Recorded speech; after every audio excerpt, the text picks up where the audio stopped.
Price Lord sister.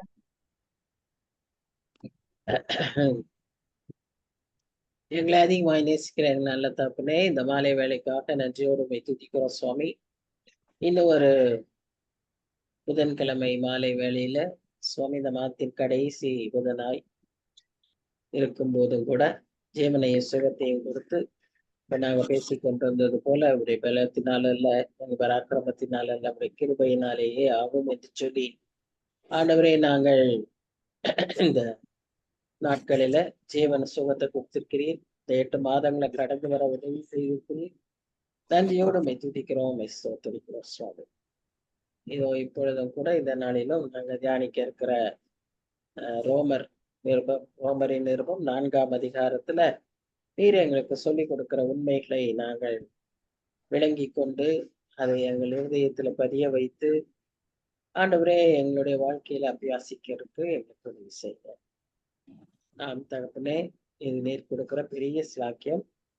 அதை நாங்கள் வாரம் திரும்பவுமா எத்தனையோ வசனங்களை நாங்க படித்திருக்கிறோம் சுவாமி. கடந்த வருஷங்கள் எல்லாம் நாங்க எண்ணி பார்க்க எத்தனை வசனங்களை நாங்க படிச்சிருக்கோம். ஆண்டவரே, எத்தனை வசனங்களை படிச்சிருக்கிறோம் என்பது இல்லை, அதை எத்தனைக்கு நாங்க கீழ்ப்படிந்திருக்கிறோம் என்பதுதான் முக்கியம் என்று சொல்லி டேவிட் லிவிங்ஸ்டன் சொன்னதை நாங்க நினைவு கூறுகிறோம். அதே போல எங்க வாழ்க்கையிலும் நாங்க அப்படி அபியாசிக்கிறதுக்கு எங்களுக்கு உதவி செய்யுங்க. இந்த வேலையை நீர் ஆசீர்வதிங்க. தடையின்றி நாங்க இந்த வேலையில உடைய வசனத்தை தியானிக்க எங்களுக்கு கிருபை பாராட்டுங்க சுவாமி. நீர் தாமே பொறுப்பேற்றுக் கொள்ளுங்க. ஆவியானவர் பொறுப்பேற்று எங்களுக்கு வசனங்களை கற்று தாழ்ச்சியுடைய கருத்துல ஒப்புக் கொடுக்கிறோம். நீர் வழி நடத்தும். நேசிக்கிற இயேசு கிறிஸ்து மூலமாய் வேண்டிக் கொள்கிறோம் பிதாவே. ஆமென், ஆமென். ஆமென். So welcome to the study. உங்களை எல்லாரையும் கிறிஸ்துவின் நாமத்தினாலே வாழ்த்துகிறேன். இன்றைக்கும் நாம அந்த யோவான் எழுதின சுவிசேஷம், ரோமருக்கு எழுதின நிருபம் 4ஆம் அதிகாரத்தை நாம் காண இருக்கிறோம்.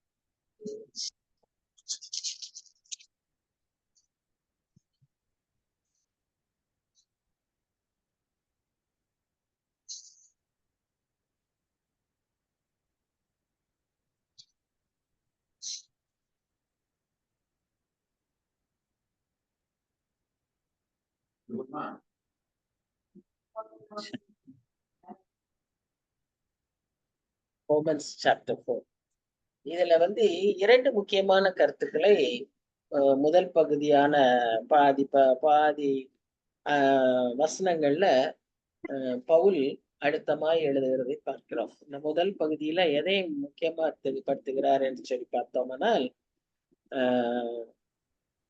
நீதியாய் வாழ்வது, நாம் நீதியை எப்படி பெற்றுக்கொள்வது, தேவன் விரும்பும் நீதி எது, இதையெல்லாம் குறித்து இந்த முதல் பகுதியில, அதாவது righteousness, what is righteousness, who is a righteous person and how can we be righteous before God, இத காரியங்களை தான் இந்த முதல் பகுதியில இந்த ரோமர் 4ஆம் அதிகாரத்துல அவர் கூறுகிறதை பார்க்கிறோம். இங்க ஆபிரகாமை பற்றி பேசுகிறார். ஆபிரகாமை பற்றி இந்த முதல் 3 வசனத்துல பேசும்போது அவர் சொல்றாரு, அவர் கிரியைகளினாலே நீதிமான் ஆக்கப்படாம அவர் விசுவாசத்தினாலே நீதிமான் ஆக்கப்பட்டார். அவருக்கு அது நீதியாக எண்ணப்பட்டது. சோ சில காரியங்கள் நமக்கு ரைச்சியஸ்னஸா, God considers certain things in our life as righteous. ஆபிரகாமுக்கு அவனுடைய விசுவாசத்தை நீதியாக எண்ணப்பட்டது என்று சொல்லப்படுறதை பார்க்கிறோம். இப்போ ஆபிரகாமை பவுல் குறிப்பிடும் போது, ஆபிரகாம் அன்றைக்கு மிகுந்த செல்வம் படைத்தவராய், எல்லாராலும் மதிக்கப்பட்டவராய், எல்லாருக்கும் ஒரு முன்மாதிரியாக வாழ்ந்த ஒரு மனிதர். ஆனா இதையெல்லாம் நாம ஒரு பெருமையாக ஆண்டவர் முன்னால நம்ம சொல்ல முடியாது. ஏன்னு சொன்னா, அவர் எல்லாவற்றையும் அறிந்தவர், உள்ளங்களையும் உள்ளிந்திரியங்களையும் சோதித்து அறிகிறவர். அதனால நம்முடைய காரியங்களை, நம்முடைய செயல்கள்ல, நம்முடைய சம்பத்துகள், அதிகாரங்கள், அல்லது நம்மளுடைய ஸ்டேட்டஸ், பிரஸ்டீஜ், அல்லது even our good works for that matter cannot be considered as credit. அதை வைத்து தேவன் நம்மை நீதிமான் ஆக்குகிறது அல்ல. அவர் அவர் நம்மை நீதிமான் ஆக்க அவர் நினைக்க வேண்டும். நம்முடைய கிரியைகளினாலே நாம் அதை அவருடைய நீதியை பெற்றுக்கொள்ள முடியாது. இது யூதர்களுக்கு அன்றைய நாட்கள்ல பவுல் இந்த கடிதத்தை எழுதும்போது மிகவும் கடினமா இருந்தது, ஏற்றுக்கொள்வதற்கு மிகவும் கடினமா இருந்தது. ஏனென்றால் இந்த கடிதத்தை முதல்ல அவர் யாருக்கு எழுதினார்னா, யூதர்களுக்கும், யூத கிறிஸ்தவர்களுக்கும், யூதர் அல்லாத கிறிஸ்தவர்களுக்கும், இந்த 3 கேட்டகரியில இருக்கிற பீப்புளுக்கு தான் அவர் எழுதினார். கிறிஸ்தவர்களுக்கு எழுதினாரு முக்கியமா. அதே சமயத்துல கிறிஸ்துவ அல்லாத யூதர்களுக்கும் அதை எழுதினார். ஆனா இந்த யூதர் கிறிஸ்தவ அல்லாத யூதர்களுக்கு இதை ஏற்றுக்கொள்வது மிக கடினமாய் இருந்தது. ஏன்னா அவங்க பழகி இருந்தாங்க. நிறைய காரியங்களை நியாயப்பிரமாணத்தின்படி செய்தால் அவர்கள் நீதிமான்கள் ஆக்கப்படுவார்கள் என்று அவர்கள் நினைத்தார்கள். ஏன் அவர்கள் ஐஸ்வர்யவான்கள் எல்லாருமே நீதிமான்கள் ஆவார்கள், பரலோகத்துக்கு போவார்கள் என்றுதான் அவர்கள் நினைத்தார்கள். அதனாலதான் நாம் ஒரு வசனத்துல பாக்குறோம் இல்லையா, அப்ப யாருதான் பரலோகத்துக்கு போவா அப்படின்னு சொன்னாரா? நம்ம ஆண்டவர் சொன்னாரு, ஐஸ்வர்யவான் பரலோகத்துக்கு போகிறது ஊசியின் காதுல ஒட்டகம் நுழையிற மாதிரி அப்படின்னு அவர்கள் கேட்டார்கள். ஐஸ்வர்யவான்கள்னா அப்ப யாருன்னா பரலோகத்துக்கு போவோம். சோ அவங்களுடைய திங்கிங்கே டிஃப்ரெண்டா இருந்துச்சு. அதனாலதான் நம்ம அந்த லூக்கா 18 வாசிக்கிற அந்த ஆசாரியர் பரிசேயர் ஜெபத்தையும் நம்ம பார்க்கிறோம் இல்லையா? அதுல நம்ம என்ன பார்த்தோம்? அந்த பரிசேயருடைய ஜெபத்துல அவர் தான் செய்த எல்லா காரியங்களையும் அவர் அங்க அறிவிக்கிறார். நான் உபவாசித்தேன், நான் இந்த மாதிரி இதுல தசமபாகம் கொடுத்தேன் அப்படின்னு எல்லாம் சொல்றாரு. ஏன்னா he thinks that he is a justified person, he is a righteous person. ஆனா வசனம் என்ன சொல்றது? வெளியே வரும்போது the one who confessed the sin and humbled himself was the righteous person. இவனே நீதிமானே அல்லாமல் அவன் நீதிமானாக்கப்படவில்லை என்று தெளிவ வசனம் சொல்லுது. So God's standards are different. அதனாலதான் யூதர்களுக்கு இந்த வசனங்களை கொஞ்சம் சற்று கடினமாய் இருந்தது. நமக்கு நிச்சயமா இருக்காது என்று நான் நம்புகிறேன்.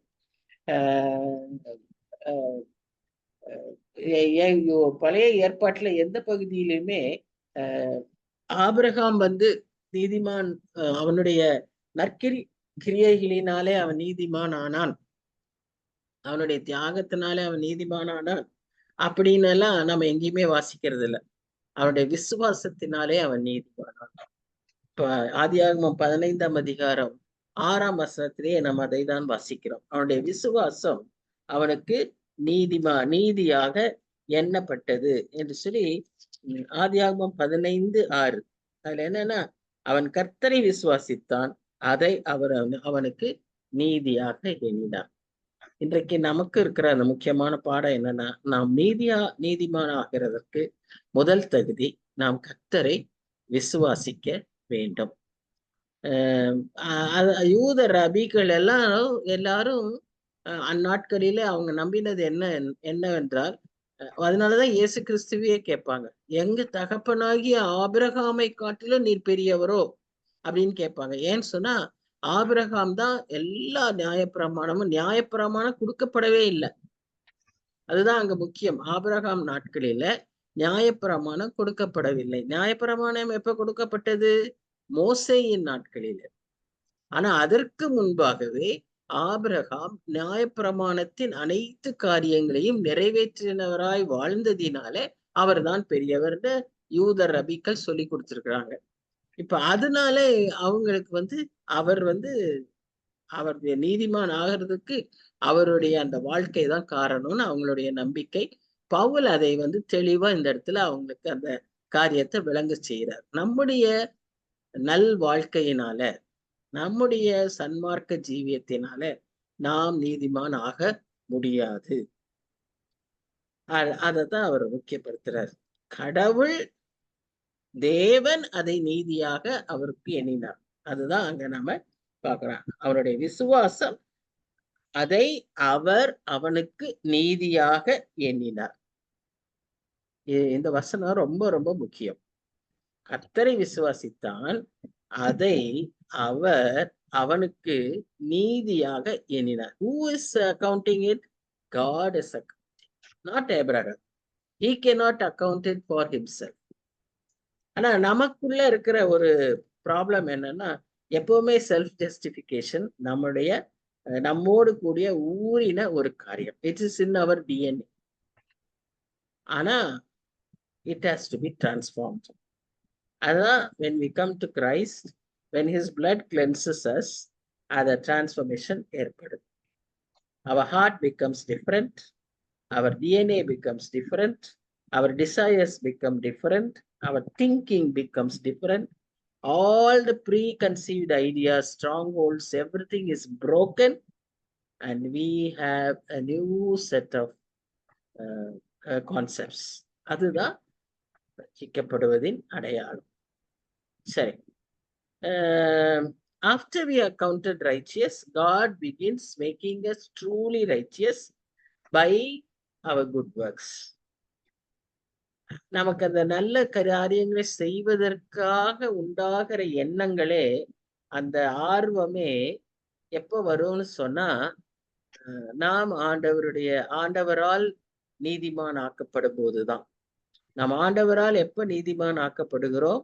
நாம் ஆண்டவர் இடத்துல நம்முடைய பாவங்களை அறிக்கை செய்து மன்னிப்பை பெற்றுக் கொள்ளும் போது அவர் நம்மை நீதிமான் ஆக்குகிறார். இது நமக்கு பொருந்தும். ஆபிரகாம் காலத்துல அவர் ஒரு தப்பு செய்யல, அவர் பாவம் செய்யலன்னு நம்ம சொல்ல முடியாது. ஆனா அவர் ஒரு விசுவாசியாக வாழ்ந்தார். அந்த விசுவாசத்தின் அடிப்படையில அவருக்கு நீதியாக ஆண்டவர் அவரை நீதிமானாக கருதுகிறார்.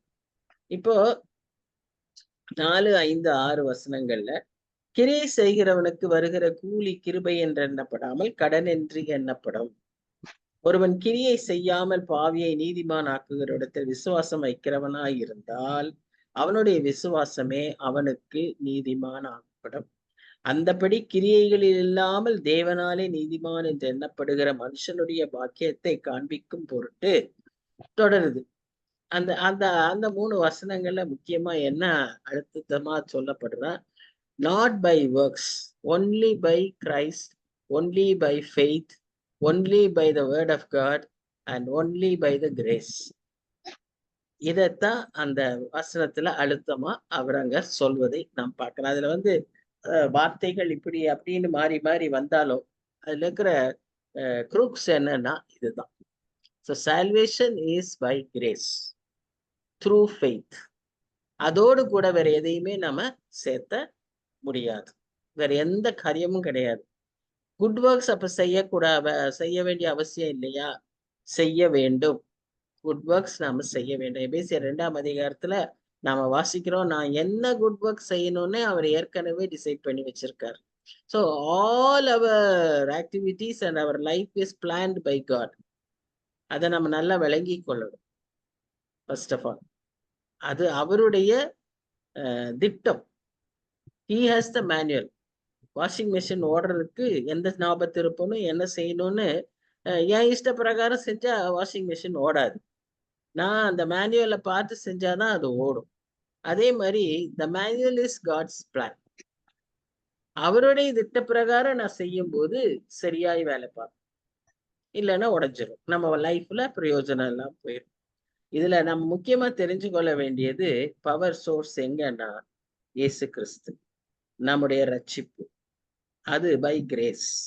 எப்படி அதை வச்ச உடனே கரண்ட் வருதோ அதே போல நம்முடைய பாவங்களை அறிக்கை செய்யும் போது அவருடைய கிருபை நமக்கு வருது. நம்ம கிருபையோட அவர் நமக்கு தர்றது ஆவியானவரை நமக்குள்ளாக தருகிறார். இரண்டாவதாக நம்மை நீதிமான் ஆக்குகிறார். இதெல்லாம் நாம் விசுவாசத்தினால் ஏற்றுக்கொள்ள வேண்டும். இது எந்த விதமான ஒரு பெரிய நிகழ்வு தான் ஏற்படணும், ஒரு பெரிய அற்புதமான ஒரு காட்சி வரணும், இல்லைன்னா வானம் திறக்கணும், இப்படியெல்லாம் இல்லை.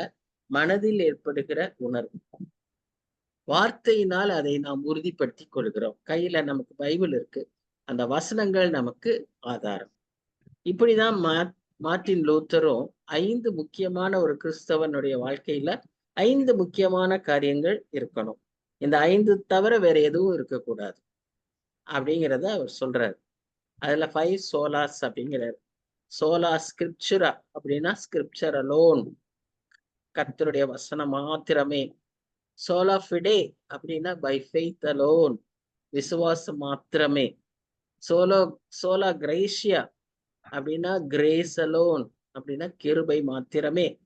சோலஸ் கிறிஸ்டஸ் அப்படின்னா கிறிஸ்து மாத்திரமே. சோலி டியோ குளோரியா அப்படின்னா கிறிஸ்துவின் மகிமை மாத்திரம். இந்த 5 காரியங்கள் தான் நம்முடைய வாழ்க்கையில முக்கியமாய் பிரதானமாய் இருக்கணும். இதை சார்ந்தே நம்முடைய வாழ்க்கை இருக்கணும். இது கூட வேற எதையுமே நாம சேர்த்தக்கூடாது.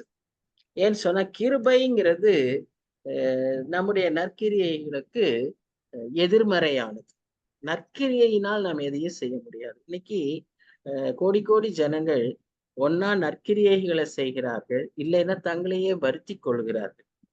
பெரிய கிரேன் எல்லாம் இருக்கு இல்லையா, அந்த ஜேசிபி எல்லாம் சொல்றோமே, அந்த மாதிரி கிரேன்ஸ்ல அவங்க முதுக மாட்டிக்கிட்டு அதுல தொங்கிக்கிட்டே போறாங்க லாங் டிஸ்டன்ஸ்.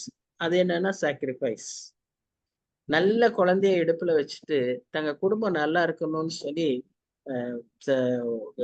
நொண்டி குழந்தைய இடுப்புல வச்சுட்டு நல்ல குழந்தைய கங்கை ஆற்றுல தூக்கி வீசுகிற குடும்பங்கள் இன்றைக்கும் இருக்கிறது.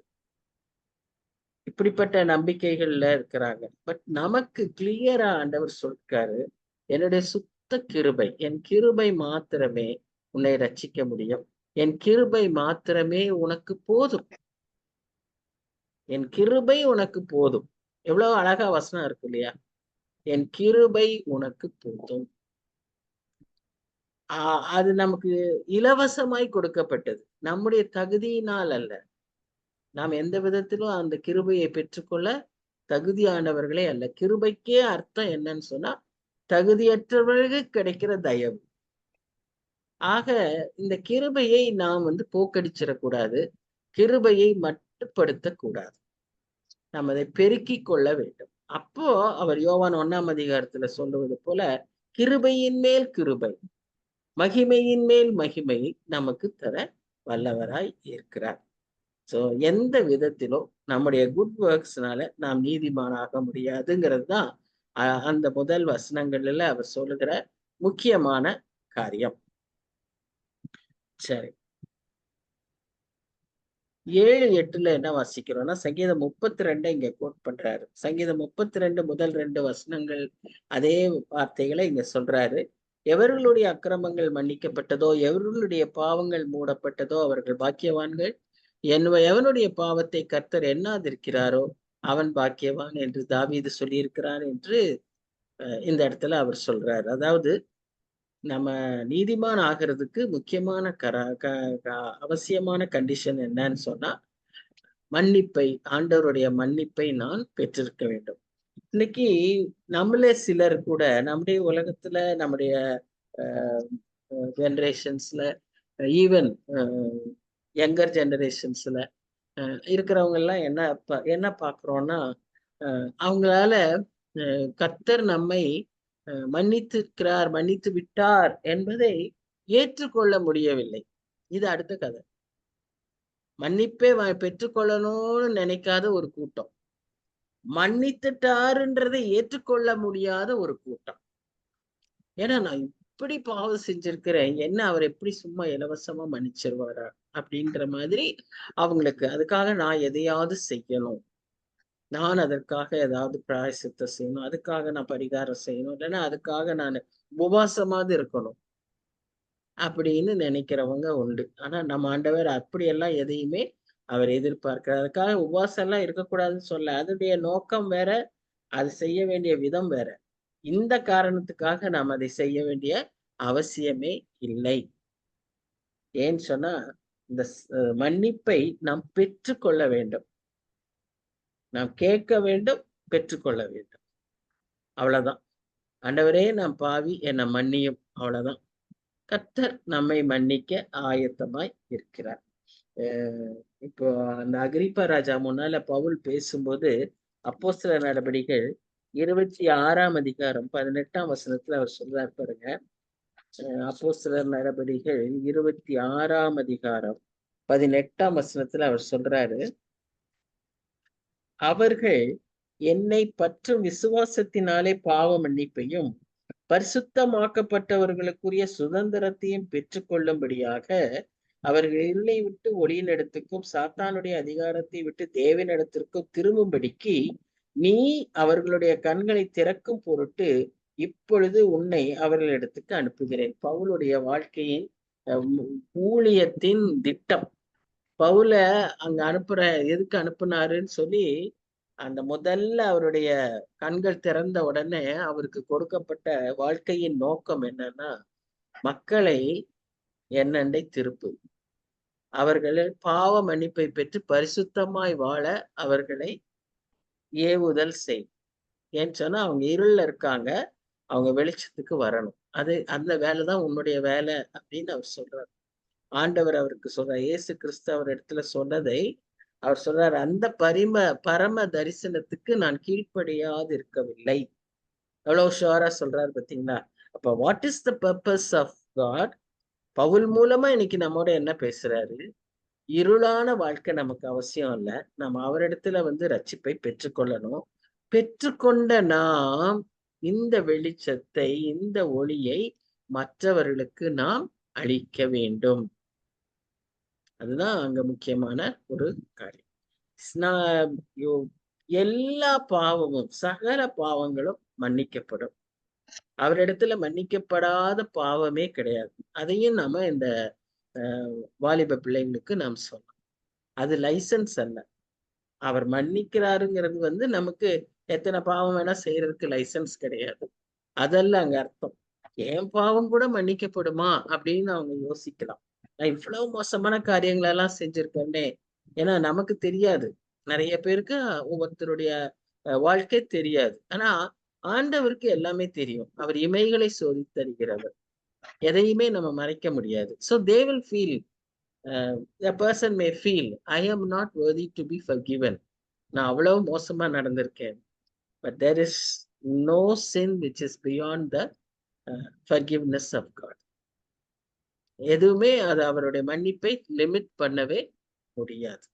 அவர் என்ன சொல்றாரு? உன் பாவங்களை எல்லாம் என் முதுகு பின்னாலே நான் போட்டு விட்டேன். சமுத்திரத்தின் ஆழத்துல நான் போட்டுட்டேன். இனி அதை நான் திரும்பி பார்க்க மாட்டேன்றார். அதை நான் நினையாதிருப்பேன். இதை விட நமக்கு என்ன வேணும்? இந்த என்கரேஜிங் வேர்ட்ஸ இன்னைக்கு இருக்கிற வாலிப சமுதாயத்துல இல்ல குற்ற உணர்வுள்ள மக்களுக்கு நாம் அதை சொல்லி, ஒரு கிறிஸ்தவனுக்கு எந்த விதமான குற்ற உணர்வும் இருக்கக்கூடாது, கடினமும் இருக்கக்கூடாது. ஏன்னா ஆண்டவர் நமக்கு தெளிவா இவ்விதமாய் சொல்லி இருக்கிறார். சரி, இந்த அவனுக்கு நீதியாக எண்ணப்பட்டதுன்னு ஆபிரகாமை பற்றி வாசிச்சோம் இல்லையா? அதுக்கு இங்கிலீஷ்ல கிரெடிட்டட், அக்கவுண்டட் அப்படிங்கிற வார்த்தை போட்டிருக்கு. 11 முறை இந்த அதிகாரத்துல அந்த வார்த்தையை பவுல் யூஸ் பண்ணியிருக்காரு. ஏன்னு சொன்னா அது received, it is not merited, it is not due to merit. அதுதான் அவர் திரும்ப முக்கியப்படுத்துறது. So faith is not righteousness. நம்ம விசுவாசம் நீதியாக எண்ணப்பட்டதுன்னு விசுவாசம் நீதி அப்படின்னு நம்ம நினைக்க கூடாது. விசுவாசம் இருந்துட்டா நம்ம நீதிமான் ஆயிருவோம், கிடையாது. விசுவாசம் இருந்து கிரியை இல்லாம இருந்துச்சுன்னா அது செத்ததா இருக்கும்னு சொல்லி பார்க்கணும். ஆக விசுவாசமே நமக்கு நீதி கிடையாது. விசுவாசத்தின் வழியாக நாம் நீதியை பெற்றுக்கொள்ள முடியும். It is a vehicle by which God's righteousness can be imparted in us. So அதை நாம விளங்கி கொள்ள வேண்டும். நம்ம கிறிஸ்தவத்துல நிறைய காரியங்களை அதிக விளக்கத்தோடு தெளிந்த புத்தியோடு நம்ம ஃபாலோ பண்ணணும். மற்ற ரிலிஜன்ல எப்படின்னா குருட்டாட்டமா எதுக்காக இப்படி செய்யறாங்கன்னு அவங்களுக்கு தெரியாது, போய் தோப்புக்காரனை போடுவாங்க. ஆனா நமக்கு எல்லாவற்றையும் ஆண்டவர் தெளிவா சொல்லியிருக்காரு. இதுக்காகத்தான், இப்படித்தான், இதுதான் அப்படிங்கிறத. ஏன்னா நமக்கு தெரிந்த புத்தியை கொடுத்திருக்கிறார். பயமுள்ள ஆவி இல்ல, நமக்கு தெளிந்த புத்தியை கொடுத்திருக்கிறார். அதனால நாமும் எல்லாவற்றையும் சரியாய் விளங்கிக் கொண்டு கிறிஸ்தவத்தை வாழ அழைக்கப்படுகிறோம். மற்றவர்களுக்கும் அதை விளக்கி சொல்ல அழைக்கப்படுகிறோம். இப்போ விருத்த சேதனங்கிறது ஒரு பிரச்சனை வருது. ஏன்னா வசனங்கள்ல இந்த பின்னொரு வசனங்கள்ல பார்ப்போம். விருத்த சேதனத்தினால நாம ரட்சிக்கப்படுறோமா? விருத்த சேதனம் நம்ம ரட்சிப்புக்கு அடையாளமா? இப்ப விசுவாசம் நீதிக்கு அது மாதிரி விருத்த சேதனம் நீதியா? ஏன்னா அன்னைக்கு இருந்த யூதர்கள், நீங்க கிறிஸ்தவர்கள், கிறிஸ்தவர்கள், கிறிஸ்தவர் அல்லாத யூதர்கள் ஒரு பக்கம், அவங்க விருத்த சேதனத்தை முக்கியப்படுத்துறாங்க. அவங்களுக்கு கட்டாயம் அந்த விருத்த சேதனம் ஒரு அடையாளம்.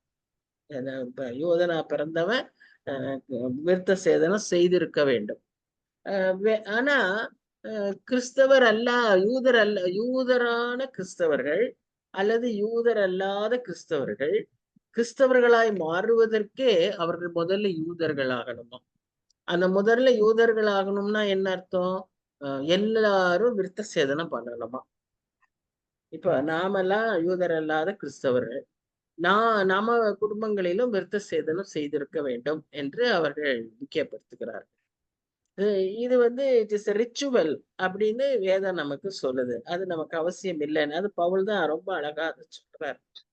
ஆபிரகாமே அவர் நீதியா எண்ணப்படும் போது நம்ம இந்த 15ஆம் அதிகாரத்துல அதை பார்க்கிறோம். அவர் விருத்த சேதனத்தை எப்ப அவர் செய்யறாருன்னா 17ஆம் அதிகாரத்துல தான் பண்றாரு. சோ விருத்த சேதனம் பண்ணுவதற்கு முன்பாகவே அவரை ஆண்டவர் நீதிமான் என்று எடுத்துக்கொண்டார். சோ அதனால விருத்த சேதனம்னா ஒரு சில நீதி ஆக்குகிறதுங்கிறது தவறு. ஏன்னா no good works, no ritual, no offering can bring God's righteousness. அத இவர் திரும்ப திரும்ப இங்க சொல்றாரு. சோ இட் வாஸ் ஒன் விருத்த சேதனம் என்கிறது ஒரு வெறும் அடையாளம். இவ்விதமான அடையாளம் நமக்கு என்ன இருக்குன்னா பரிசுத்த ஆவியானவர். அந்த நாட்களில ஆபிரகாம் நாட்கள்ல பரிசுத்த ஆவியானவர் கிடையாது. நமக்கு தான் அந்த பரிசுத்த ஆவியானவரை அடையாளமாக கொடுத்திருக்கிறார். சோ இந்த வாக்கியம் விருத்த சேதனம் உள்ளவனுக்கு மாத்திரம் வருமோ, இல்லாதவனுக்கும் வருமோ? அன்னைக்கு அதெல்லாம் பெரிய கேள்வி அவங்களுக்கு. ஆபிரகாமுக்கு விசுவாசம் நீதியாக எண்ணப்பட்டது என்று சொல்லுகிறோமே, அது எப்பொழுது அவனுக்கு அப்படி எண்ணப்பட்டது? அவன் விருத்த சேதனம் இல்லாதிருந்த போதா, விருத்த சேதனம் உள்ளவனா இருந்த போதா அப்படின்னு எல்லாம் கேட்டு, விருத்த சேதனம் இல்லாதவனாய் இருந்த போதே அப்படின்னு அங்க முடிக்கிறார். அப்புறம் 11, 12ஆம் வசனத்துல என்ன வாசிக்கிறோம்னா, மேலும் விருத்த சேதனம் இல்லாத காலத்தில் அவன் விசுவாசத்தினாலே அடைந்த நீதிக்கு முத்திரையாக விருத்த சேதனமாகிய அடையாளத்தை பெற்றான். விருத்த சேதனம் இல்லாதவர்களாய் விசுவாசிக்கிற யாவருக்கும் நீதி எனப்படும் பொருட்டாக அவர்களுக்கு அவன் தகப்பனாய் இருக்கும்படிக்கும், விருத்த சேதனத்தை பெற்றவர்களாய் மாத்திரமல்ல, நம்முடைய தகப்பனாகிய ஆபிரகாம் விருத்த சேதனம் இல்லாத காலத்தில் அடைந்த விசுவாசமாகிய அடிசுவடுகளை நடக்கிறவர்களுமாய் இருக்கிறவர்களுக்கு தகப்பனாய் இருக்கும்படிக்கும் அந்த அடையாளத்தை பெற்றான். பவுல் ரொம்ப எலாபரேட்டா இந்த இடத்துல அவர் அதை சொல்றாரு. ஏன்னா அன்னைக்கு இருந்த யூதர்களுக்கு அவ்வளவு சந்தேகம் இருந்தது. இன்னைக்கும் இது வேற விதமாய் இங்க செயல்பட்டு கொண்டிருக்கிறது. ஒரு பெரிய பாஸ்டர், அவர் ஒரு இண்டிபெண்டன்ட் பாஸ்டர், அவர் எல்லாருக்கும் வேர்ல்டு ஃபேமஸ் பாஸ்டர். அவரை ஒரு தடவை நாங்க சந்திக்க போனோம். வேற இந்த விஷயமா இல்ல, வேற விஷயமா போய் அவரை சந்திக்க போனோம். ஆக்சுவலா ஆக்சிடென்டலா அவர் வீட்டுக்கு போனோம். நாங்க ஒருத்தர் வீட்டை தேடி போனோம். அந்த வீட்டுல நாங்க தேடினவங்க இல்ல, அதுக்கு பதிலா இவர் அங்க இருக்காரு, அங்க குடியிருக்கிறாரு. அது எங்களுக்கு தெரியல. நாங்க தேடி போனவங்க போயிட்டாங்க. அதனால நாங்க அந்த வீட்டுக்கு போனோம். சரி, அப்புறம் அவர் ஒரு பாஸ்டர், அதனால அவர்கிட்ட பேசிட்டு ஜெபம் பண்ணிட்டு போலான்னு வந்தோம். அப்ப அவர் பேச பேச அவர் சொல்றாரு, இங்க பாருங்க, நல்லா தெரிஞ்சுக்கோங்க, அந்த 1,44,000 பேரு எங்க சபையில இருக்கிறவங்க மாத்திரம்தான். எந்த 1,44,000 பேருன்னு தெரியுது இல்ல? வெளிப்படுத்தல் விசேஷத்துல வெள்ளை அங்கி தரித்து அவர் முன்னால் இருக்கிற அந்த 1,44,000 பேரு எங்க சபையில இருக்கிறவர்கள் மாத்திரம். எப்படி தவறான போதனைகளை எவ்வளவு பெரியவங்க, அவர் அவ்வளவு பெரியவர். அவரை வந்து என்ன பண்றதுன்னு எங்களுக்கு தெரியல. நாங்க இவர் இப்படி பேசினோடனே சரிங்க ஐயா நாங்க வரோம்னு சொல்லிட்டு வெளியே வந்துட்டோம். ஏன்னா அவர்கிட்ட ஃபர்தரா ஆர்கியூ பண்ணோம்னா வீணான ஒரு தர்க்கத்துக்கு தான் போய் முடியும். அதனால அவர்கிட்ட நீ இன்னி பேசக்கூடாதுன்னு சொல்லிட்டு நாங்க எழுந்து வந்துட்டோம். சோ இன்னைக்கும் உலகத்துல இப்படி எதையோ முக்கியப்படுத்திக்கிட்டு இருக்கிறாங்க. சில வரங்களை முக்கியப்படுத்துறாங்க, ஞானஸ்நானங்களை முக்கியப்படுத்துறாங்க, பல காரியங்களை முக்கியப்படுத்திக்கிட்டு இருக்காங்க. இது இருந்தா தான் பரலோகத்துக்கு போக முடியும். வேதம் எங்கேயுமே அவ்விதமாய் சொல்லவில்லை. அதுதான் இங்க வந்து பவுல் வந்து விளக்கமா அவ்வளோ விளக்கமா சொல்லிக்கிட்டு இருக்கிறாரு. அன்றைக்கு அந்த விருத்த சேதனம் யூதர்களுக்கு ஒரு பெரிய முக்கியமான காரியம். இன்றைக்கு வரைக்கும் கூட யூதர்களுக்கு அது ஒரு முக்கியமான காரியம். ஆனா இங்க நம்ம பாக்குறோம், அதை செய்யாத போதே ஆபிரகாமுக்கு, அதனாலதான் ஒருவேளை ஆண்டவர் அதை முன்னால எழுதி வச்சிருப்பார். ஆவியானவர் மூலமா தானே வசனங்கள் எழுதப்படுது. அது எப்படி எழுதப்படுது, கோர்வையாக்கப்படுதுன்றதெல்லாம் அவர் அதைக்காகவே அதை முன்னால் எழுதி வச்சிருப்பாரு. அவர் வந்து விருத்த சேதனை பண்ணுவதற்கு முன்பாகவே அவர் நீதியாக எண்ணப்பட்டார் என்று சொல்லிப்பாங்க. சரி, இப்போ அதனால யூதர் அல்லாதவர்களுக்கும் விருத்த சேதனம் பண்ணாதவர்களுக்கும் இந்த கிருபை, இந்த ஆசீர்வாதம் உண்டு. இல்லைன்னா இன்னைக்கு நாமெல்லாம் பரலோகத்துக்கே போக முடியாது. அப்படியா வேதம் சொல்லுது? இல்ல விருத்த சேதனம் பண்ண யூதர்கள் மாத்திரம் பரலோகத்துக்கு போகணும்னா அப்புறம் நாமெல்லாம் என்ன ஆகுறது? சோ விளங்கிக் கொள்ள வேண்டும். அதனாலதான் அன்றைக்கு அவ்வளவு தெளிவா வசனத்துக்கு மேல வசனம் அதை சொல்லி சொல்லி அவர் வந்து விளக்கிறார். சரி, அன்றியும் உலகத்தை சுதந்திரிப்பான் என்கிற வாக்கு தத்தம் ஆபிரகாமுக்காவது அவன் சந்ததிக்காவது நியாயப்பிரமாணத்தினால் கிடையாமல் விசுவாசத்தினால் வருகிற நீதியினால் கிடைத்தது. நியாயப்பிரமாணத்தை சார்ந்தவர்கள் சுதந்திரவாளிகளானால் விசுவாசம் வீணாய்ப்போம், வாக்கு தத்தமும் அவமாகும். மேலும் நியாயப்பிரமாணம் கோபாக்கினையை உண்டாக்குகிறது, நியாயப்பிரமாணம் இல்லாவிட்டால் மீறுதல் இல்லை. இப்ப விருத்த சேதனத்தை முடிச்சுட்டார். இப்ப அடுத்த சந்தேகத்துக்கு வராரு. அடுத்த சந்தேகம் என்ன? அந்த நியாயப்பிரமாண பிரகாரம் வாழ்ந்தாதான், அதாவது இயேசு கிறிஸ்துவின் காலத்துல பவுல் காலத்துல வாழ்ந்த பரிசேயர்கள் நியாயப்பிரமாணப்படி செய்தாதான் பரலோகத்துக்கு போக முடியும், நாங்க தான் நீதிமான். ஏன்னா 10 கட்டளையோட அவங்க 600 கட்டளை சேர்த்திருக்காங்க. கைய கழுவணும், காலை கழுவணும், இப்படி உட்காரணும், அப்படி உட்காரணும், வழியில இருக்கிறது பொறிச்சு சாப்பிடக்கூடாது, நிறைய வச்சிருக்காங்க. அது மாதிரி எல்லாம் செஞ்சாதான் நீங்க என்ன செய்ய முடியும். அது மாதிரி ஒருத்தராலையும் செய்ய முடியாது. எல்லாவற்றையும் பர்ஃபெக்டா ஒருத்தராலையும் செய்ய முடியாது. அதனால நியாயப்பிரமாணம் நமக்கு அவசியம் இல்லைன்னு பவுலும் சொல்லல, நாம யாருமே எடுத்துக்க கொள்ளக்கூடாது. அதுதான் நமக்கு எது சரி எது தப்புன்னு சொல்லுகிற ஒரு ஸ்டாண்டர்ட். ஆனா அந்த நியாயப்பிரமாணத்தின்படியே நாம நடக்கணும்ன்றதல்ல, கிருபையின் படியே, இயேசு கிறிஸ்துவின் கிருபையின் படியே நாம் நம்மை ஆண்டவருக்குள்ளாக அவருடைய பலத்துல ஆவியானவரின் துணையோடு நாம் அதை நம்முடைய வாழ்க்கையை நடத்தணும். ஆவியானவர் இல்லாம தனிப்பட்ட விதத்துல நம்மளால நியாயப்பிரமாணத்தை நிறைவேற்ற முடியாது. இப்ப ஆவியானவர் நமக்குள்ள இருக்கணும்னு சொன்னா நாம முதல்ல நம்முடைய பாவத்தை அறிக்கை செய்து கழுவி ரட்சிக்கப்படும் போது நமக்குள்ள ஆவியானவர் வராரு. அதான் entry of the holy spirit. அவர் வந்தாதான் நம்மால இந்த நியாயப்பிரமாணத்தையே நிறைவேற்ற முடியும். சரியா?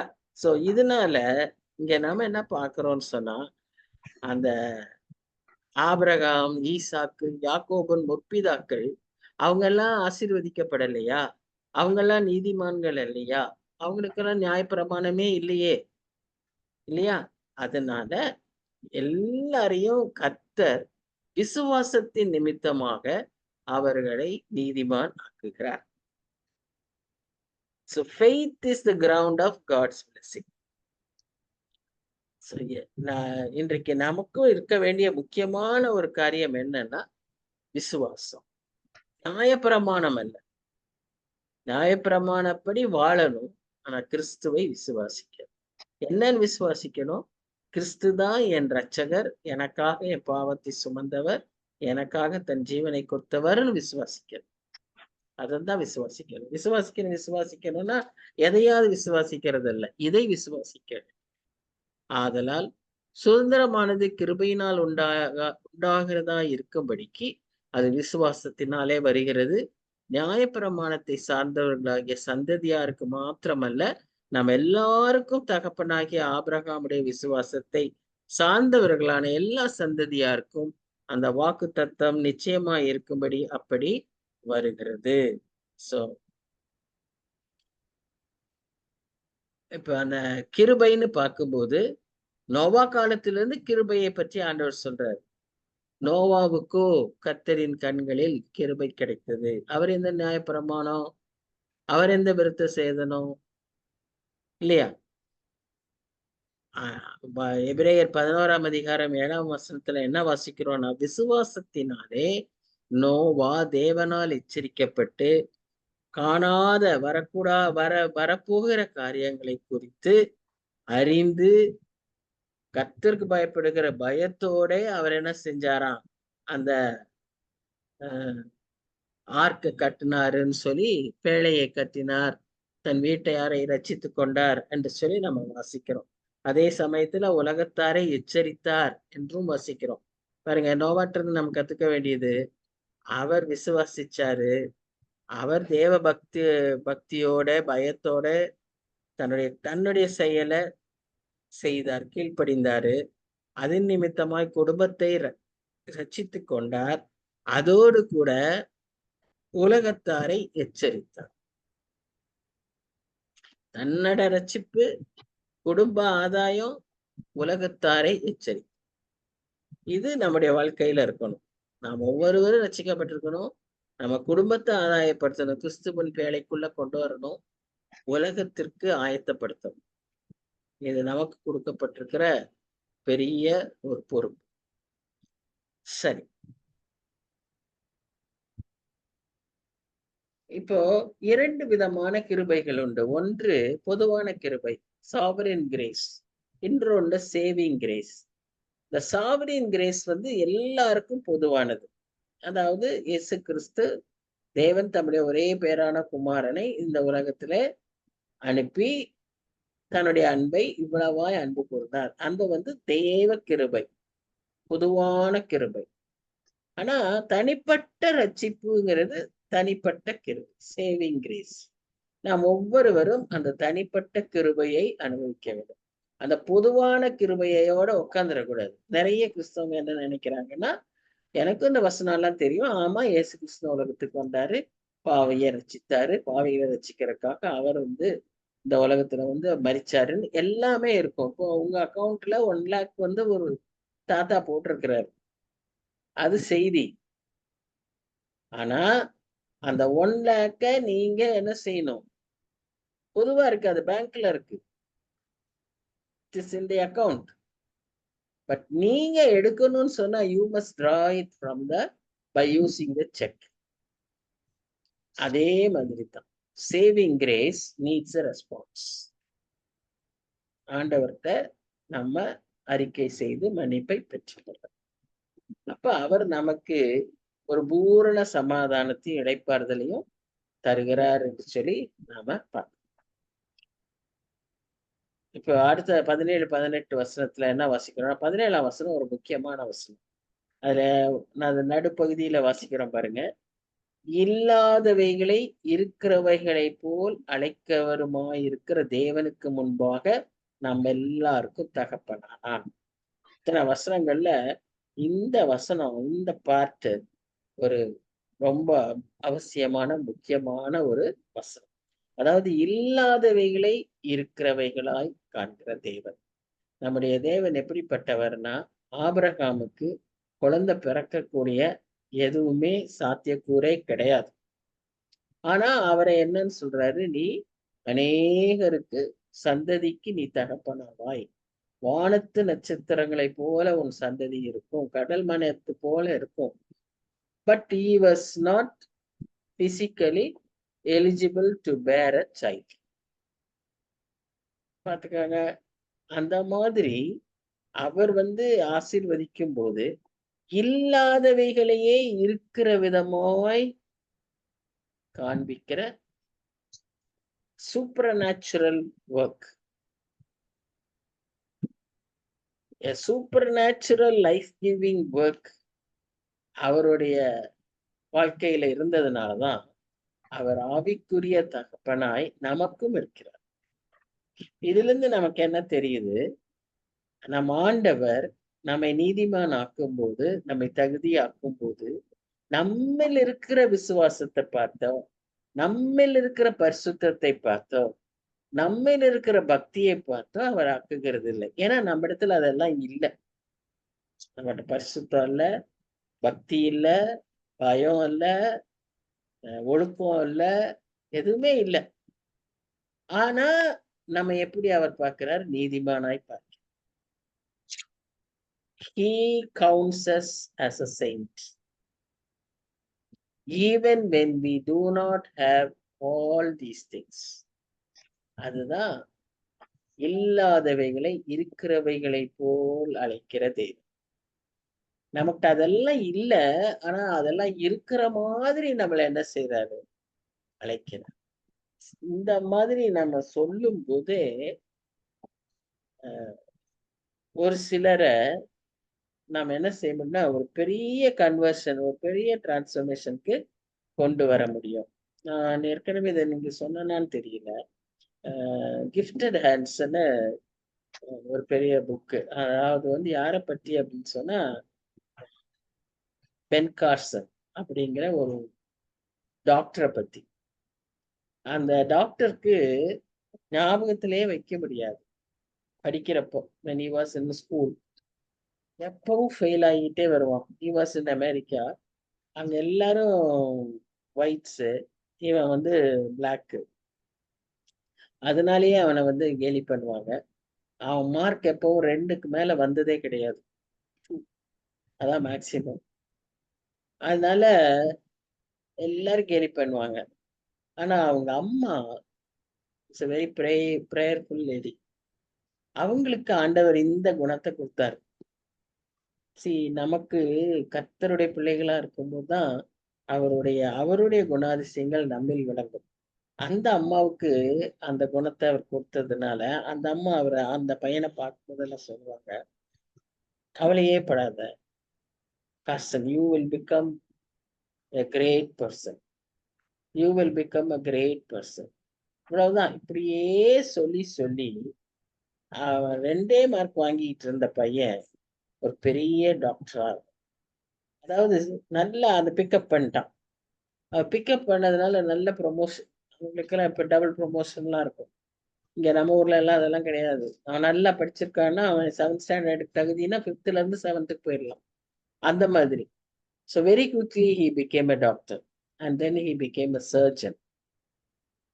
ஸோ அதனாலதான் அவருக்கு பேர் கிஃப்டட் ஹேண்ட்ஸ். ஏன்னு சொன்னா அவர் ஒரு சர்ஜரி செய்யறதுக்கு முன்னால ஜெபிச்சு செய்வார். நம்ம ஒரு நல்ல ப்ரேயர்ஃபுல் லேடி. அவங்க மகனுக்கு அந்த ஜெபிக்கிற பழக்கத்தையும் சொல்லி கொடுத்தாங்க. அந்த ஜெபமும் இந்த என்கரேஜிங் வேர்ட்ஸ். இந்த என்கரேஜிங்னா சும்மா இல்லை. இங்க இந்த வசனம் சொன்னது போல அவனிடத்துல ஒன்றும் இல்லை, ஆனா இருக்கிறவைகளை போல ஆண்டவர் எப்படி காண்கிறாரோ அவ்விதமாய் அந்த ஆண்டவர்கிட்ட அவன் ஒப்பு கொடுத்து இதே வசனங்களை சொல்லி சொல்லி சொல்லி அவன் பெரிய டாக்டர் ஆகி எங்க பார்த்தாலும் அவங்கள கூப்பிடுவான். அந்த அளவுக்கு ஃபேமஸ் ஆயிட்டாரு. அவரை ஆக்சுவலா பிரசிடென்ஷியல் எலெக்ஷன்ல இன்னைக்கு ஒபாமாக்கு முன்னால நிக்க சொல்லி அவனை வற்புறுத்தினாங்க. But he refused. He is still living there. Ben Carson. நீங்க யூடியூப்ல எல்லாம் போட்டு பார்த்தீங்கன்னா you will get the history. So what I'm trying to say is, நம்ம ஆண்டவர் அப்படிப்பட்டவர்.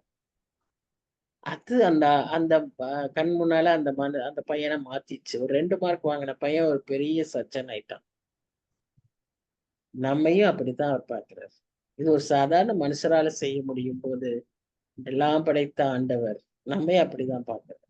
நான் ஒன்றுக்கு உதவாதவ தான். என்கிட்ட ஒண்ணுமே இல்லை. I have no talent, I have no capacity, I have no holiness, but I am considered as a righteous person by God because he has shed his blood for me. அவருடைய ரத்தத்துக்குள்ள நான் நிற்கும் போது ஐ ஆம் கிரேட். யாரும் என்னை ஒன்றும் செய்ய முடியாது, பிசாசும் ஒன்றும் பண்ண முடியாது, யாரும் என்னை தொட முடியாது, யாரும் என்னை தாக்க முடியாது. நான் அவருடைய பிள்ளை. இதுதான் இங்க இந்த இடத்துல அவர் வந்து ரொம்ப முக்கியப்படுத்தி சொல்றார். ஒரு சாராவனுடைய செத்து போன கற்பத்தை உயிர்ப்பிக்க முடியும் போது, செத்து போன ஒரு வாழ்க்கை, நம்முடைய வாழ்க்கை பாவத்திலையும் அழுக்கிலையும் இருளிலையும் இருந்த நம்முடைய வாழ்க்கையை அவரால் உயிர்ப்பிக்க முடியாதா? அதே அடையாளமாகத்தானே அவர் உயிர்த்தெழுந்தார். அதை நம்புகிற நமக்கும் நம்முடைய வாழ்க்கையிலும் இவ்விதமாய் உயிர்த்தெழக்கூடிய உயிர்ப்பிக்கக்கூடிய வல்லமை நம்முடைய ஆண்டவரிடத்தில் உண்டு. ஸ்மித்ங்கிறவர் ஒரு அழகான கோட் இருக்காருன்னு அப்படியே வாசிக்கிறேன். I am greatly comforted when God speaks about me as righteous, justified, glorified, holy, pure, and saint. God can talk about such things before they exist because he knows they will exist. இதெல்லாம் என்கிட்ட ஒண்ணும் இல்லாதப்ப ஆண்டவர் என்ன பார்த்து இப்படி சொல்றாரு. இதெல்லாம் உள்ள நீதிமான்னு என்ன சொல்லும் போது எந்த இதோட சொல்றாருன்னா, இது எல்லாம் எனக்குள் வரும், நான் இதையெல்லாம் என் வாழ்க்கையில் பெற்றுக்கொள்வேன் என்பதை அவர் விசுவாசித்து, என்பதை அவர் விசுவாசிக்க வேண்டாம், என்பதை அவர் அறிந்து இதை நான் விசுவாசிக்கிறேன். இதுதான் அந்த வசனத்துக்கு ஒரு பெரிய அர்த்தம். சரியா? அடுத்தது ஆபிரகாம் வந்து இந்த வாக்கு தத்துவத்தை பெற்றவுடன் அவர் வந்து உட்கார்ந்துட்டு அப்படியே இருக்கல. அவர் normal life, marital relative life lead பண்ணார். So faith without action is dead. So we must have faith and we must work it out. அப்பதான் அது வந்து கர்த்தர் அதை கனப்படுத்துகிறார். அதுக்கு வந்து ஒரு ரொம்ப முக்கியமானது ஒண்ணு என்னன்னா தேவ பயம், கர்த்தருக்கு பயப்படுகிற பயம். ஆபிரகாம் அவருடைய குமாரனை பலி செலுத்தும் போது ஆண்டவர் என்ன சொல்றாருன்னா, நிறுத்து எல்லாம் சொல்லிட்டு அந்த 22ஆம் அதிகாரத்துல, நீ இப்பொழுது கர்த்தருக்கு பயப்படுகிறவன் என்று நான் கண்டுகொண்டேன். நீ கீழ்ப்படிஞ்ச, இல்ல நீ தியாகம் செய்யற, நீ எதையும் பெருசா நினைக்கல, என்ன பெருசா நினைச்ச, அதெல்லாம் அவர் சொல்ல. நீ இப்பொழுது கர்த்தருக்கு பயப்படுகிறவன் என்று கற்றுக்கொண்ட. சோ அடிப்படையா நமக்குள்ள விசுவாசம் இருக்கணும், கர்த்தருக்கு பயப்படுகிற பயம் இருக்கணும். அப்பதான் அந்த நீதிமான ஆகிற தகுதி நமக்குள்ளே இருக்கும். இப்ப 19, 20, 21, 22 சொல்றாரு, அவன் விசுவாசத்திலே பலவீனமா இருக்கவில்லை. ஏறக்குறைய அதையே திரும்ப சொல்றாரு, சரீரம் செத்து போனதை எண்ணாதிருந்தான். ஆனா அவன் செய்த ஒரு காரியம் என்ன, தேவனுடைய வாக்கு தத்தத்தை குறித்து அவன் அவிசுவாசமாய் சந்தேகப்படாமல். இப்போ ஆபகுக்கு படிக்கும் போது புஸ்தகத்தை படிக்கிறப்போ நம்ம பாக்குறோம், ஆபகுக்கு சொல்றாரு, நீங்க எனக்கு எவ்வளவோ வாக்குத்தத்தம் பண்ணியிருக்கீங்க, ஆனா இன்னைக்கு நடக்கிற சூழ்நிலைகளை பார்த்தா நீர் எங்களை விட்டு ரொம்ப தூரம் இருக்கிறீரு, நீர் ஒன்றுமே செய்யாம இருக்கிறீரு, முகத்தை மூடிக்கிறீரு. யோபு கூட அப்படித்தான், யோபு கூட அப்படியே தான் புலம்புறாரு. அவருக்கு வாழ்க்கையில நடந்த காரியங்களை பார்த்துட்டு, நீர் எனக்கு வந்து உதவியே செய்ய மாட்டேங்கிறீரே, நீர் உங்களுடைய முகத்தை மூடிக்கிறீரே, முன்பு என் கூடயே இருந்தீரு, இப்ப என்னை விட்டு ரொம்ப தூரமா இருக்கிறீர் அப்படின்னு எல்லாம் அவங்க புலம்ப ஆரம்பிச்சிடுறாங்க.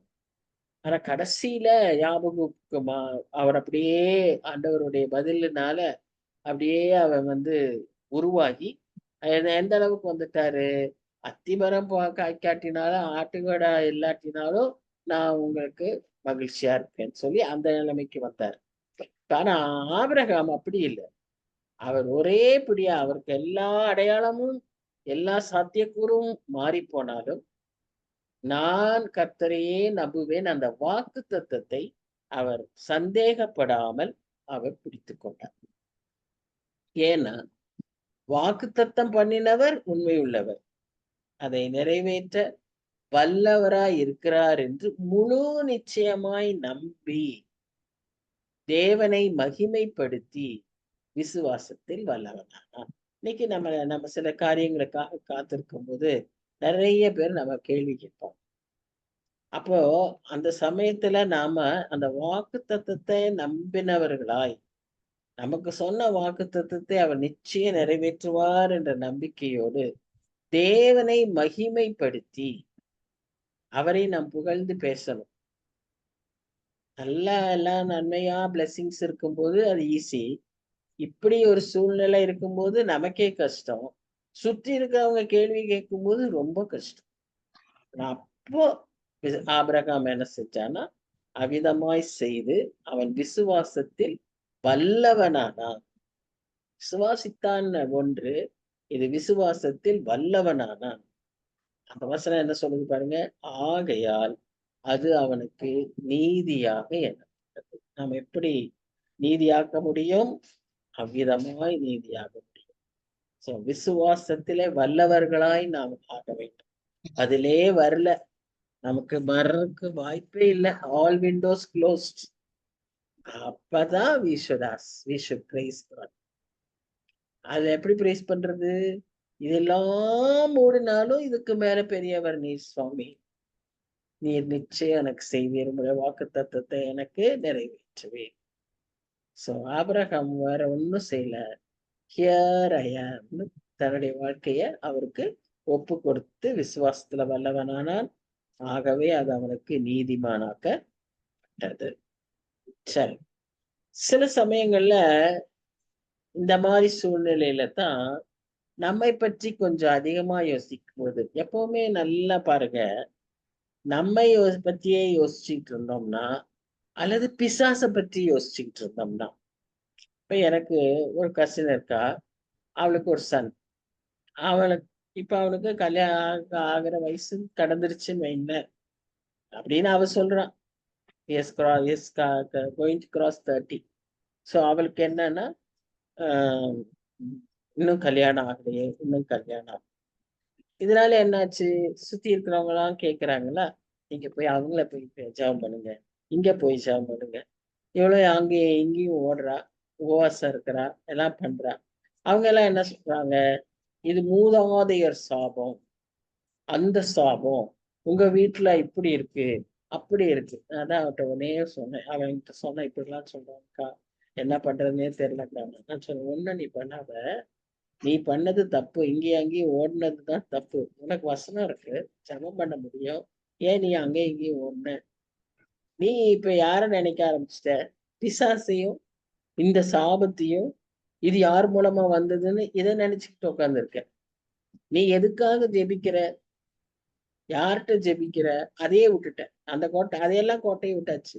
இப்ப இதுதான் மண்டக்குள்ள நிறைய இருக்கு.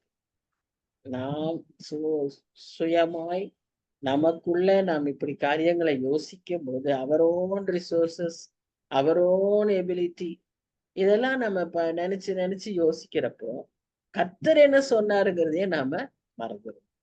ஏன்னா நம்முடைய ஆண்டவர் எப்படிப்பட்டவர், எல்லாவற்றுக்கும் மேலாக ஒன்றுமே இல்லாததை இருக்கிறதை போல பாவிக்கிற ஆண்டவர். அவரால் ஒன்றும் இல்லாமையிலே உலகத்தை படைச்சார். இந்த உலகம் படைக்கும் போதே ஒண்ணுமே இல்லையே, அதை வச்சுதானே அவர் படைச்சாரு. அப்பேற்பட்ட ஆண்டவர் என்ன ஒன்றுமில்லாததையும் இருக்கிறவைகளை போல அழைக்கிற தேவனை மறந்து என்னுடைய கெப்பாசிட்டியை நான் நினைக்க ஆரம்பிக்கும் போது நம்மால ஒன்றுமே சாதிக்க முடியாது.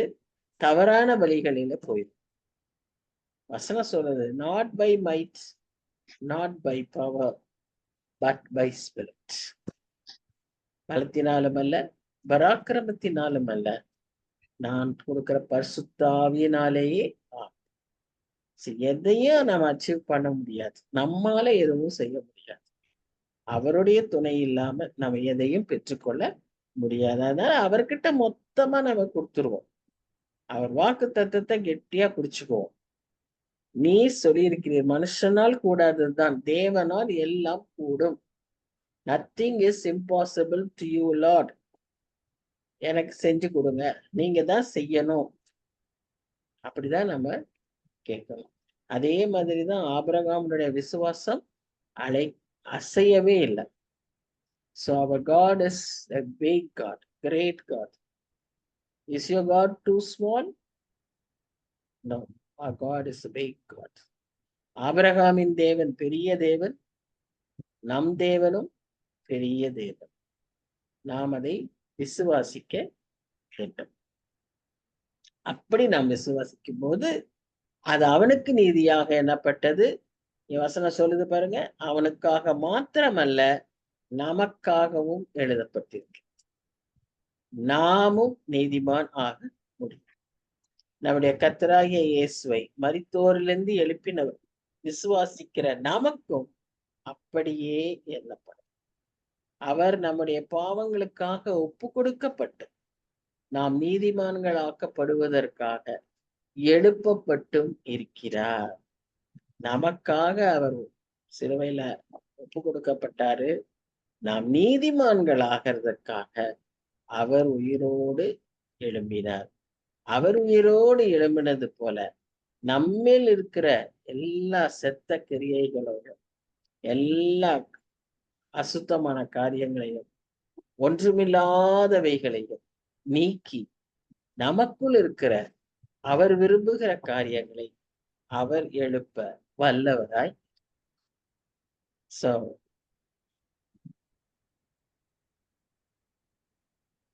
அந்த ரிசரக்ஷன், அவருடைய உயிர்த்தெழுதல் நமக்கு அதைத்தான் ஞாபகப்படுத்துகிறது.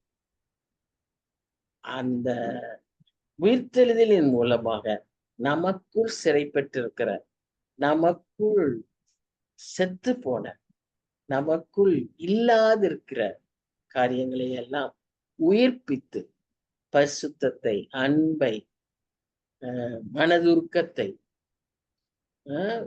ஜெபஜீவியத்தை, மற்றவர்களை நேசிக்க, அவரை முழுமையாய் நேசித்து அவரிடத்துல வாழ்க்கையை ஒப்பு கொடுக்க எல்லாம் உள்ளத்துல இருக்கு. ஆனா என்னன்னா எல்லாம் செத்து போயிருக்கு.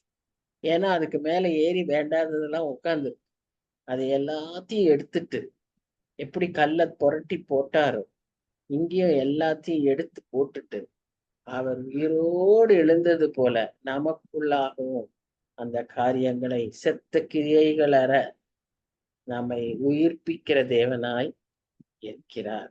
வேறுபட்ட தேவன்தான் நம் தேவன். இந்த அதிகாரத்துல நாம் எப்படி அவரிடத்துல அவர் மூலமாய் நீதிமானாக்கப்பட முடியும்?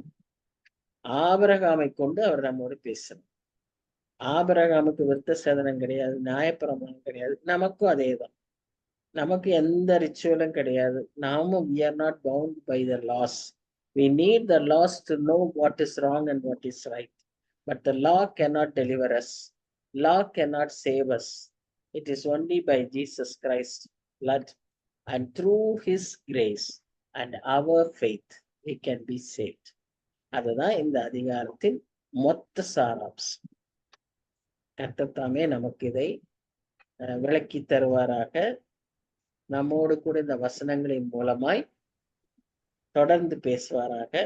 நமக்கு அவ்வப்பொழுது ஏற்படுகிற அசதி, சோர்வு, ஒரு டிசப்பாயின்மெண்ட், என்ன இன்னும் எனக்கு கர்த்தர் என்னுடைய ஜெபத்துக்கு பதில் தராமையே இருக்காரு, இப்படி எல்லாம் நம்ம யோசிக்கிற இந்த சூழ்நிலைகளில் இன்னைக்கு நமக்கு உற்சாகமாய் ஆண்டவர் என்ன சொல்றாருன்னா, உன்னிடத்தில் இல்லாததை நான் இருக்கிறதை போல் காண்கிறேன், நான் உன்னில் மகிமைப்படுவேன், நான் உன்னை ஆசீர்வதிக்கிறேன். இதுதான் அவர் நமக்கு சொல்லுகிற காரியம். இதை நாம் விசுவாசித்து நாமும் ஆபிரகாமை போல நீதிமான்களாய் வாழ அழைக்கப்படுகிறோம். சிஸ்டர் சாந்தி ஜெபிக்கிறீங்களா? சரி. தகப்பனே, இந்த நல்ல வேலைக்காக உமக்கு கொடாக்குடி நன்றி சுவாமி. நீர் எங்களுக்கு கற்றுத்தந்த நல்ல காரியங்களுக்காக உமக்கு கொடாக்கொடி நன்றி செலுத்துகிறோம். ஆம் சுவாமி, ஆபிரகாம் கிரியைகளினால் அல்ல விசுவாசத்தினாலே நீதிமான் என்று எண்ணப்பட்டான் என்று நாங்கள் அறிந்தோம் சுவாமி. எங்களுடைய வாழ்க்கையிலையும் அதே விசுவாசத்தை நீங்க தாங்க. ஒருவேளை நாங்க எதிர்பார்க்கிற காரியங்கள், அநேக நாட்களாக ஜெபிக்கிற காரியங்கள் கிடைக்க ஒருவேளை தாமதமாகலாம். நாங்கள் சோர்ந்து போகாதபடி, அவிசுவாசப்படாதபடி, சகலத்தையும் செய்யவல்ல உம்மை மட்டுமே நோக்கி பார்க்க, உம்மை உறுதியாக பற்றி கொள்ள, கர்த்தாவே உம்மை மட்டும் சார்ந்து கொள்ள எங்களுக்கு நீங்க பலம் தாங்கப்பா. உம்முடைய கிருபைக்கு எங்களை தகுதியுடையவர்களாக நீங்க மாற்றுங்க சுவாமி. ஆண்டவரே, எந்த சூழ்நிலையும் உம்முடைய அன்பை விட்டு எங்களை பிரிச்சிடக்கூடாது. உம்முடைய கரத்துல இருந்து நாங்கள் உம்முடைய கிருபையை பெற்றுக்கொள்ள எங்களுக்கு தடையாக மாறிவிடக்கூடாது. இரக்கம் பாராட்டுங்கள் சுவாமி. ஒவ்வொரு நிமிடமும் ஆவியானவரே எங்களை வழிநடத்த வேண்டுமாறு நாங்கள் ஜெபிக்கிறோம். நாங்கள் நிற்பது நிர்மூலமாகாமல் இருப்பது உம்முடைய கிருபை, உம்முடைய இரக்கங்களுக்கு முடிவே இல்லை என்று நாங்கள் வாசிக்கிறோம். அதை வாழ்க்கையில அனுபவிக்க எங்களுக்கு நீங்க பலம் தாங்க. இசப்பா, அந்த அருமையான சிஸ்டருக்காக உமக்கு நன்றி. அவங்களுக்கு இருக்கிற பலவீனங்களுக்கு மத்தியிலையும், டைட் ஷெட்யூலுக்கு மத்தியிலையும் எங்களுக்காக 1 மணி நேரத்தை ஒதுக்கி ஆவிக்குரிய நிறைய சத்தியங்களை கற்றுக்கொள்ள எங்களுக்கு தந்த கிருபைக்காக, அவங்க மூலமா நாங்க கற்றுக்கொண்ட சத்தியங்களுக்காக உமக்கு கொடாக்கொடி நன்றி அப்பா. சுவாமி, இதை கேட்டதோடு மட்டுமல்ல, ஒவ்வொரு நாளும் எங்களுடைய அனுதின பிராக்டிக்கல் கிறிஸ்டியன் லைஃப்ல அதை கை கொள்றதுக்கு எங்களுக்கு நீங்க பலம் தாங்க. எங்களோடு கூட இணைந்திருக்கிற ஒவ்வொருவருக்கும் அதே நீங்க ஸ்ட்ரென்த்தையும் கிரேஸையும் நீங்க தர வேண்டுமாறு நாங்கள் ஜெபிக்கிறோம். கர்த்தாவே, அநேகர் இதுல கலந்து கொண்டு பயனடைய நீங்க கிருபை பாராட்டுங்க. உங்களுடைய கரத்துல எங்களை வெறுமையாக்கி அர்ப்பணிக்கிறோம். உமக்கு சித்தோன்னா நாங்க அடுத்த வாரம் மீண்டுமாக கூடி தொடர்ந்து இந்த சத்தியத்தை கற்றுக்கொள்ள நீர் எங்களுக்கு பலம் தாங்க. உம்முடைய கரத்துல ஒப்பு கொடுக்கிறோம், பொறுப்படுத்திக்கொள்ளும், கூடவே இருந்து எங்களை வழி நடத்தும். ஏசப்பா, 8 மாதங்களாக எங்களை தாங்கி ஏந்தி தப்புவித்து சுமந்து வந்தீங்க. வரப்போகிற மாதம் எங்கள் ஒவ்வொருவருடைய தனிப்பட்ட வாழ்க்கையில, குடும்ப வாழ்க்கையில, ஆவிக்குரிய வாழ்க்கையில ஒரு ஆசீர்வதிக்கப்பட்ட ஒரு மாதமாக, இன்னும் உண்மை கிட்டி சேரக்கூடிய ஒரு மாதமாக இருக்க நீங்க கிருபை பாராட்டுங்கப்பா. நீர் இல்லாதவைகளை இருக்கிறவர்களாக அழைக்கிற தேவன் என்பதை நாங்கள் கற்றுக்கொண்டோம். ஆண்டவரே, நாங்க அதை அப்படியே ஏற்றுக்கொள்ள, அப்படியே அதை சார்ந்து கொள்ள எங்களுக்கு நீங்க உதவி செய்யுங்க. உங்களுடைய கருத்தை எங்க ஒப்பு கொடுக்கிறோம் ஆண்டவரே, பொறுப்படுத்திக் கொள்ளும். மீட்பர் இயேசுவின் நாமத்தில் கெஞ்சி கேட்கிறோம் சுவாமி. ஆமென். Thank you very much. Thank you, sister. Good night. Sister Sarita, good night. Vimala, bye.